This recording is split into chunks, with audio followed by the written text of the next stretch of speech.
Our next talk is a panel discussion chaired by Rupert Collier of RangeForce. Rupert's the Global Sales Director at RangeForce and has worked in the cybersecurity industry for many years. He's responsible for the RangeForce business outside of the United States, and he's going to give you some insight into the background of the company. Rupert will be speaking with three of his technical gurus about the pitfalls, gotchas, and recipes for success in building high-quality red team exercises. In this panel session, he's joined by Ben Langrill, Daniel Limanowski, and Kert Ojasoo to talk about how they've gone about putting together training exercises and some of the complexities involved in that. If you have any questions you want to ask, you can enter them in the Q&A box on the screen at any time. Rupert's going to join us for a Q&A session at the end. Slides for all the presentations will be available on the CRESTCon website after the event, and videos will be on YouTube. Hashtag CRESTCon UK to join us on social media. So, hello and warm welcome to CRESTCon from the RangeForce team. My name is Rupert Collier. I'm the VP of Sales for EMEA and APAC. And I'm going to be chairing this panel today, talking about how you create and operationalize red team penetration testing type activities. I am the person of absolute least technical value here in the room or in the fake room. We also have three of my most esteemed colleagues here. We have Ben Langrill, who's the Director of Solutions Engineering. He's based in Michigan in the US.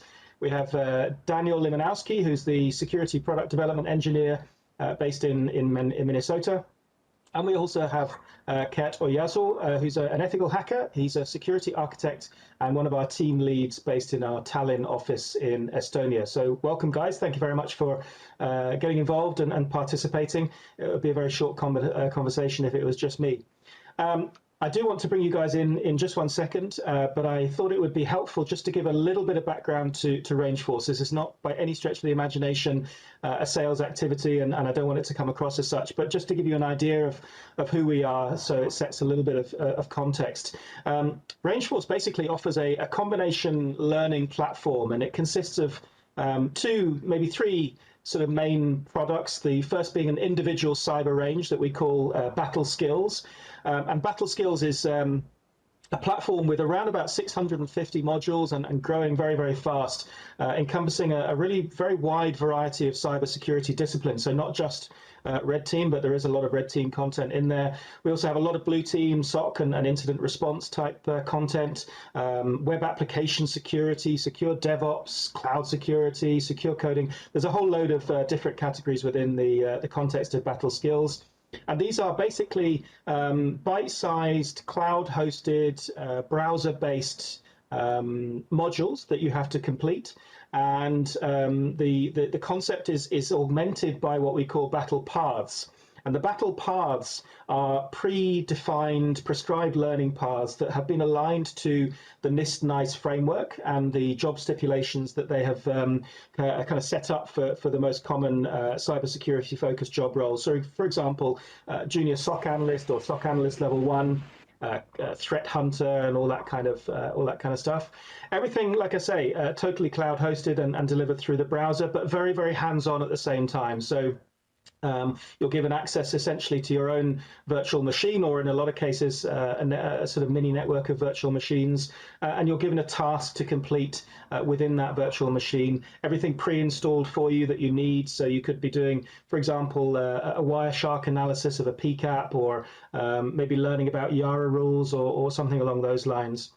We then combine that with group exercises based very much on the same platform, essentially, but given in a slightly different sort of model. So we set a date in the future, we get your team together, and they're kind of given a scenario in which they have to work. It's a much more pressurized environment, and they have to work together as a team in a very sort of, realistic looking, albeit simulated network. And that network is customizable as well to requirements, and incorporates a tech stack of your choice as well. And the idea is that the guys are tasked with identifying, investigating and mitigating a particular threat scenario, and at the end they have to write up their findings on what's happened throughout the exercise. So very very realistic and lifelike.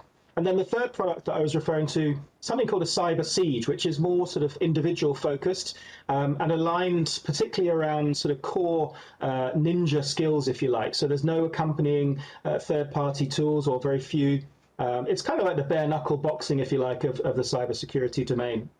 So those are the three sort of main products that we have. And we have an awful lot of experience, mainly with the guys that you can see here and their colleagues, around creating both blue team focused exercises as well as red team, and of course, a mixture of both sort of purple team exercises. So just before we get started properly, start with you, Ben.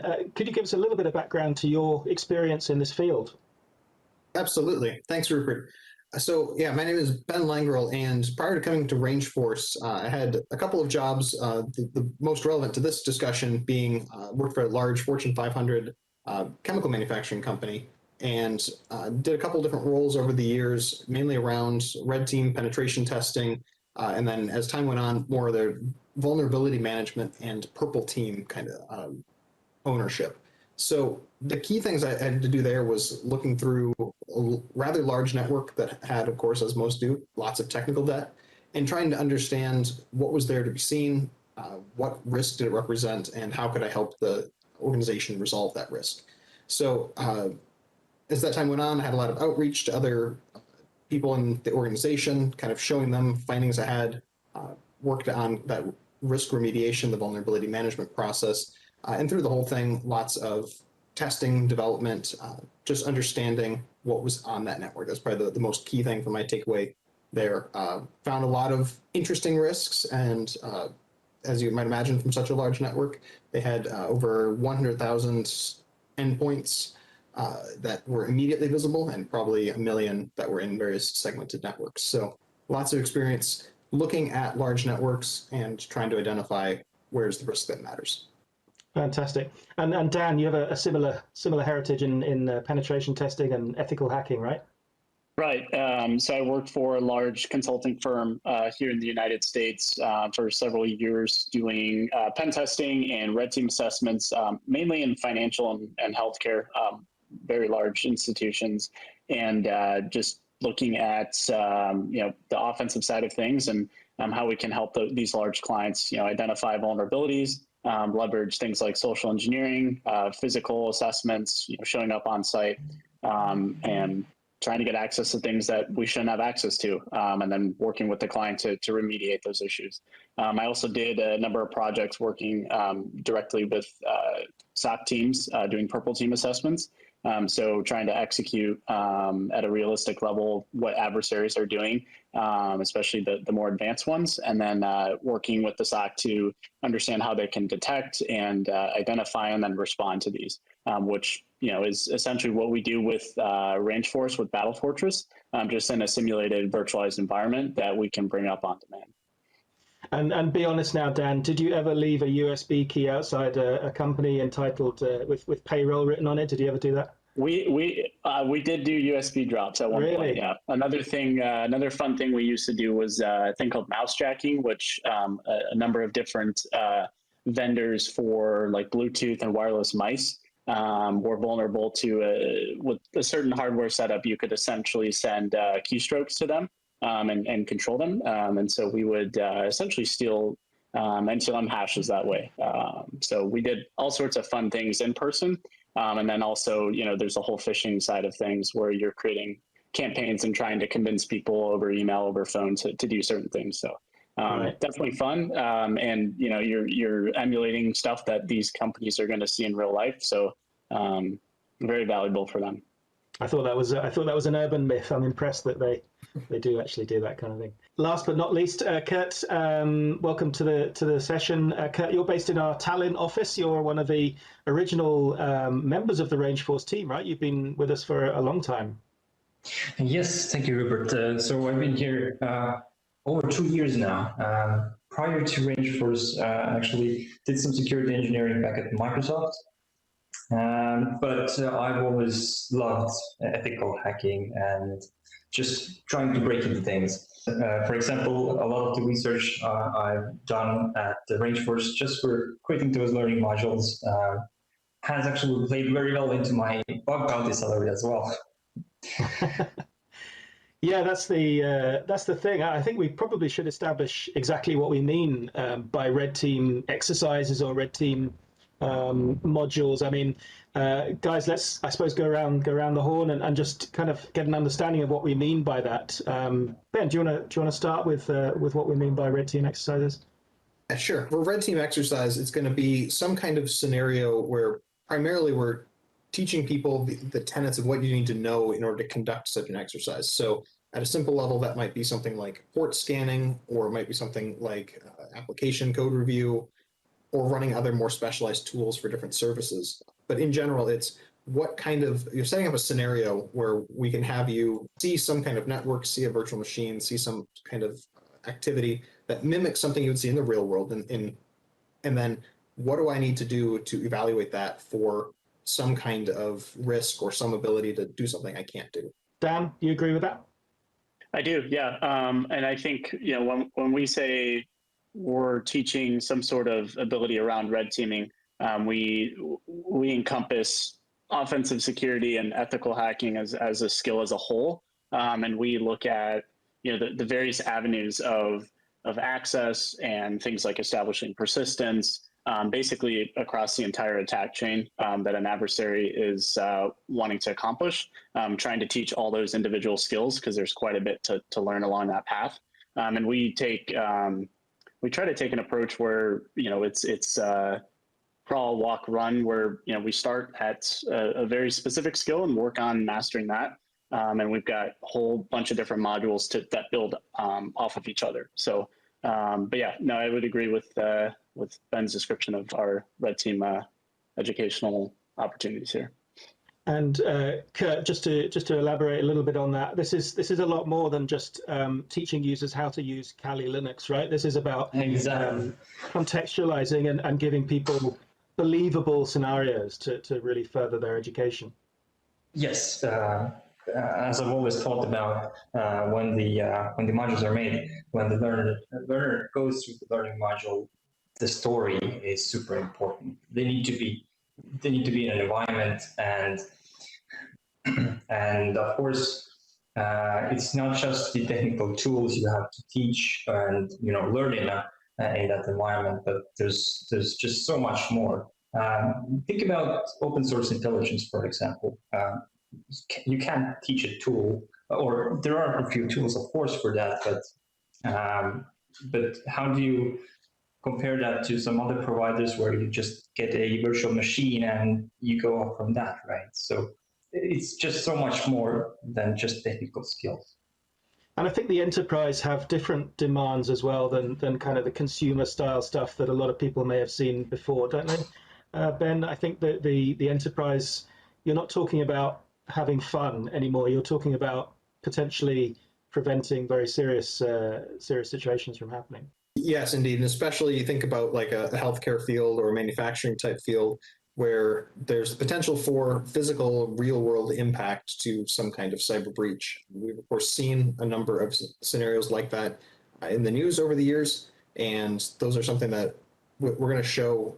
How do those kind of things, how are those kind of attacks conducted? What do we need to know so that the red teamers, ultimately the good guys, can find those kind of threats and work with the security teams to secure them before something bad happens. Yeah. And Dan, you've recently completed a kind of a capture the flag type exercise, but within the context of an enterprise type network. What were the pitfalls, or what were the difficult bits that you encountered that kind of spring to mind immediately in creating that? I imagine it wasn't easy to put together.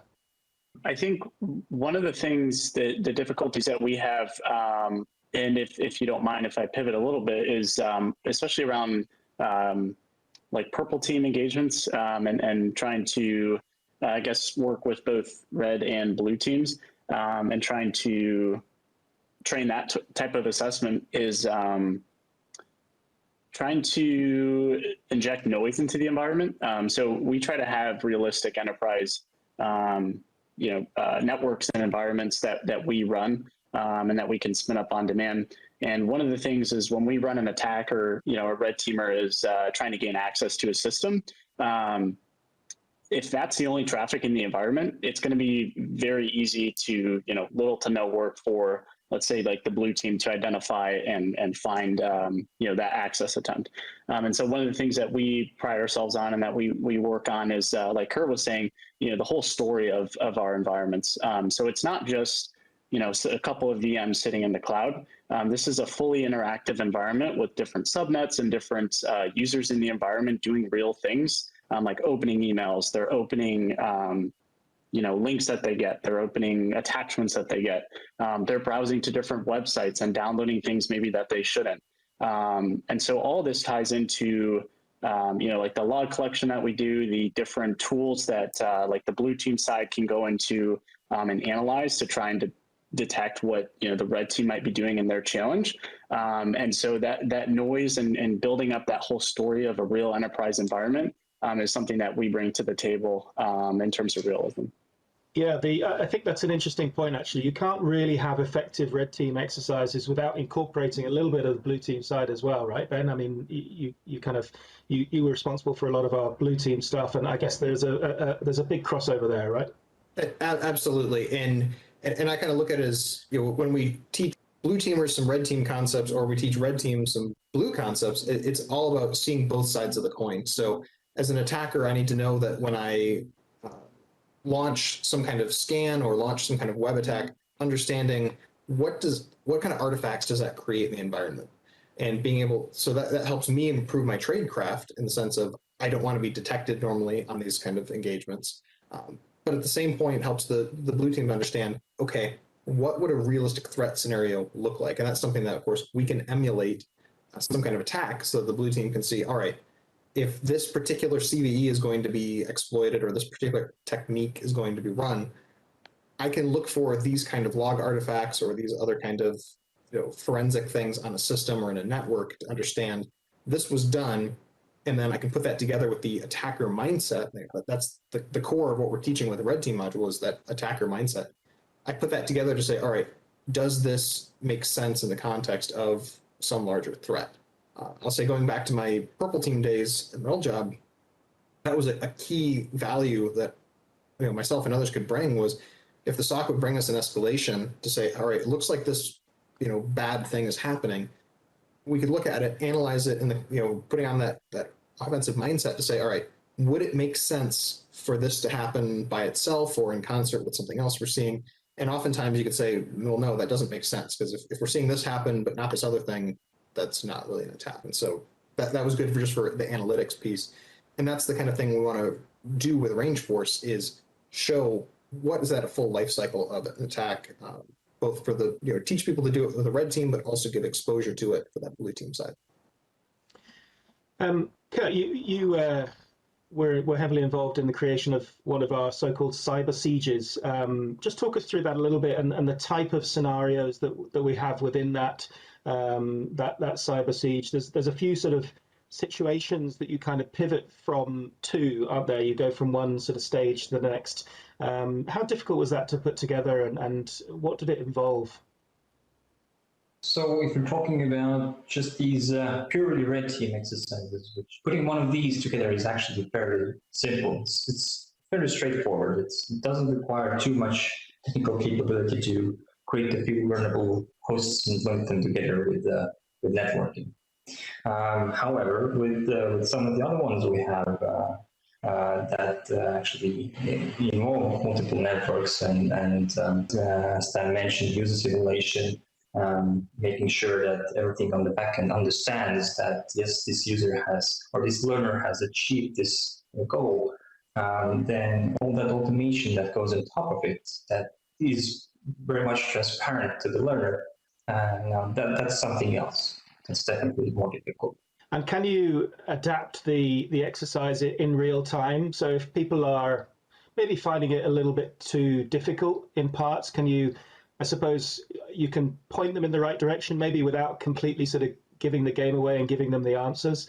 And equally, if they're going too fast, can you kind of slow them down, make it a bit more difficult? Absolutely, yeah. During our sieges, we have live support going on where the learners can ask for hints and suggestions, of course. And during the siege, when we see that the leaderboard is filling up too quickly, of course we're going to make it a bit more difficult. And that's available to do kind of on the fly, right? You can do that as the event is progressing, so to speak. Absolutely, yeah.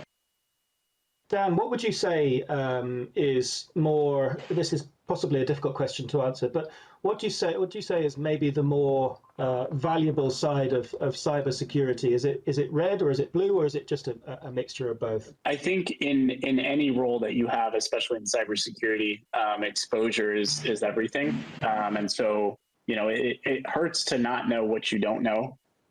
So for example, if you have, let's say you're a professional blue teamer, like you work in a security operations center as an analyst, if you don't understand what the attacker is looking for or trying to do, that's going to hurt your ability to be able to write detections and to understand, what exactly am I looking for or trying to investigate here. And same thing, vice versa.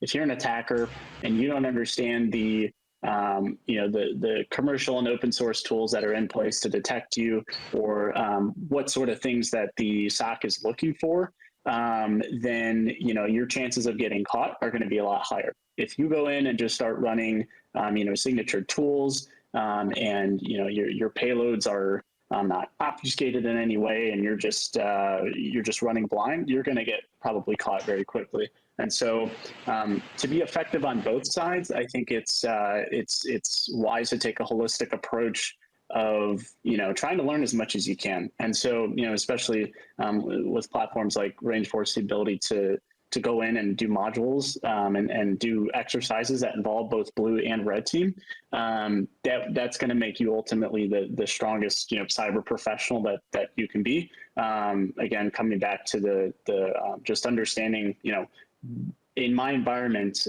what's everybody's motive? What are people exactly trying to do? Will ultimately help everyone. So I would say, yeah, both. Ben, what would you say is more effective? Can you do effective pen testing internally? In other words, can you have your own guys carrying out that kind of side of things? Or would you recommend that the pen testing is done by an external firm who maybe don't know your network as well as you do?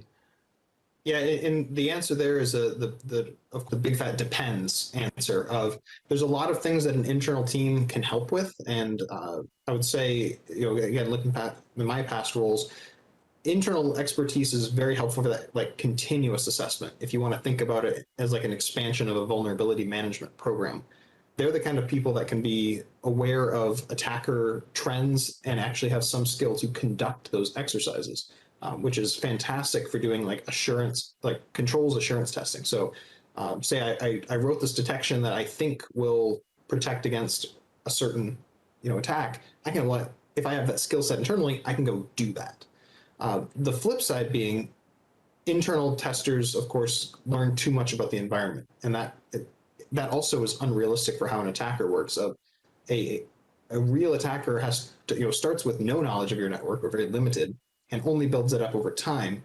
It's very helpful to have that external viewpoint to come in and say, fresh set of eyes of, all right, what do I know about your network not having worked there for 3 years? And what can I find out about your network? And what do I think is important? And that's good to help understand what kind of information is out there so that you're seeing a realistic threat versus someone who knows all the secrets of your network and can go straight to the win box. So it's definitely a balancing act between the two. I'd say you can do a lot internally, but that kind of external contracted kind of thing is very helpful periodically. Dan, you mentioned earlier the concept of social engineering and phishing or vishing or whatever the latest fad is. I mean that is a really crucial part of an overarching penetration testing strategy, right? What are your kind of thoughts on that? I suppose it's difficult to recreate those scenarios because you need it to be live. You obviously have to, when you're doing it, you need to be talking to real people. You need to be trying to, kind of, I suppose, make sure that it's as realistic as possible. So it's difficult to kind of recreate that and have people train in advance for it. But what are your thoughts on that sort of generally? Yeah, just speaking like offensive security assessments in general, I think the most difficult part of any assessment, especially when you're starting from the internet, is gaining that foothold. And a lot of days, or a lot of times these days, companies will invest a good amount of time in securing the perimeter and what's touching the internet. So chances of you finding, an exploitable, vulnerable web server where you're going to, run some sort of exploit that maybe you do or don't have to tweak to get to work and catch a shell on some system that's, on the internet or in the DMZ or whatever, is actually pretty low. Chances are you'll find some sort of a web server with default creds that you might be able to get access to more so than you would actually be able to exploit some sort of vulnerable code on the perimeter. So your toughest part is getting that payload initially. And things like social engineering really make that task a lot easier, even with all the commercial tools out there to try and stop the ability to social engineer or phish or anything like that. It's still a lot easier to manipulate the weakest link in the chain, which is the human, unfortunately. And that's always going to be a problem as cybersecurity evolves and the tools get better. So training the human is the biggest thing in terms of, in my opinion, securing any environment. So anyway, having social engineering as a tool in the toolbox of a red teamer is extremely valuable. And to set that up, I mean, you need, people to send emails to, and so to emulate that is a bit difficult. But we've, like I mentioned before, we've been able to automate that and do that under the context of fake virtualized users. And it's a skill in of itself, like social engineering and setting up realistic and convincing campaigns takes a lot of effort and a lot of time and a lot of experience and understanding, really trial and error, what works, what doesn't, what will people buy into, and then really understanding, what exactly is going on in the world today that is going to convince somebody to do something that I want them to do. So it's really a big skill in of itself that needs to be practiced and learned through hands-on experience. I think there are probably quite a lot of cultural differences as well that come into play there, I guess, because you get certain nationalities which are perhaps more open and are happy to Sure. talk to people, and perhaps others that aren't and a bit more naturally suspicious. I guess that plays into it as well. Even so far as to roles in a company, somebody in one area might be more apt to doing or clicking a link than a different role. So learning those caveats. Kert, have you ever been involved in any sort of bounty hunting type exercises? Have you ever made your millions off finding vulnerabilities in code or anything like that? From my bounty hunting history, yes, it has been a fairly lucrative side of things. But as Dan mentioned, it gets harder and harder to find those open and vulnerable services. So maybe you need to move into the social engineering that Dan was just talking about. Oh, well, you can see my webcam is hidden, so I'm not sure how will that work out. That's a good security measure. So last word to you then, Ben, I guess just to wrap this up, what's the kind of the enterprise value case for a pen testing training solution specifically? Not necessarily, we know the benefits of pen testing, but in terms of pen testing training and education, what's the kind of the value case, if you like, for that? The main thing is make your mistakes in a training range. That's one of the things, I think about back to previous roles. One of the strengths I did was set up I had access to different kind of virtual machines or kind of environments I could test. And that's a key thing. Before you run if I'm running as a pen tester or red teamer, before I run any command against any live system or live network, I need to be 100% sure that what I'm going to do, has a known outcome or won't affect things. And so that's what the main value case we can offer is make those mistakes in our range. We'll help give guidance on that. We can help steer you towards best practices, get good at that kind of thing. And then you move into a live environment where you'll be able to minimize impact to real systems while at the same time maximizing the information that you pull back and are able to interpret. So many thanks to Ben, to Dan, and to Kurt for that really informative session. I hope you found it as interesting as I did. If you'd like to try RangeForce, you would be very much welcome to do so. You can do so free of charge as well. We have a community edition. If you go to our website, rangeforce.com, scroll down just a little bit, and you should see on the right-hand side the form. If you fill out your details, they will come through to us for approval, and we'll give you access to certainly at least 20 modules, probably a few more, in a wide variety of cybersecurity categories, red team, blue team, and of course difficulty levels as well. Metasploit, as you can see, is there for the red teamers amongst a wide variety of others. We also run regular monthly challenges. If you'd like to get involved in the community edition challenges, we'd love you to take part. They happen each month, and I believe the first one is based around persistence in July. That's all from us. Thank you very much indeed once again for watching, and we look forward to talking to you in the future. Bye-bye. Thanks, Rupert. One thing that sort of came up during that conversation, it's more about learning in general rather than, red team learning. Do you find it difficult to account for different learning styles when you're designing training materials for these type of platforms? Yeah, it is difficult. I think the most important thing for technical people in our experience is that it's as hands-on as it possibly can be. I think there's for that I hope I'm not generalizing too much, but for that type of personality, I believe, they really enjoy being able to interact one-to-one with the technology and be able to kind of break stuff and put it back together, as a couple of the guys were talking about.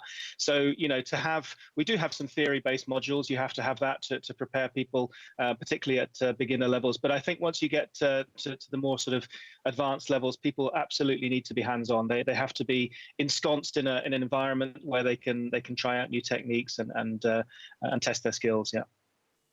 And just really quickly, because I know we're short on time, Ben at the beginning there mentioned technical debt, and I know from my experience that that's one where I've personally seen technical debt trip people up all over the time when we're doing any kind of red teaming. We found the weirdest, most obscure things that have led to a widespread compromise. Is it difficult to build labs which sort of simulate that type of technical debt? It is, yeah. It's every organization is different. Every organization has different differing levels of let's say competence. I hope that's not again being too sort of dismissive, but for us, it's about ensuring that we have a wide variety of attack vectors and attack scenarios that really are the most likely to occur in the real world. I mean, there are quite a few outlandish things that we could put on, but are they that realistic? Potentially not. In terms of the sort of the network that we could provide, that needs to be reasonably generic so that we can actually train people for real situations that will almost certainly happen to them in the real world. Anything over and above that, of course, is important, but I think the vast majority of cases need to be really focused around what is actual, what is the actual reality when it comes to day-to-day activities on both sides of blue and red. Fantastic. Thank you for that, Rupert. We're taking a short break now, but we'll be back at 15:05 looking at data-centric security with Nigel Thorpe of SecureAge. So thanks again, Rupert. Thank you.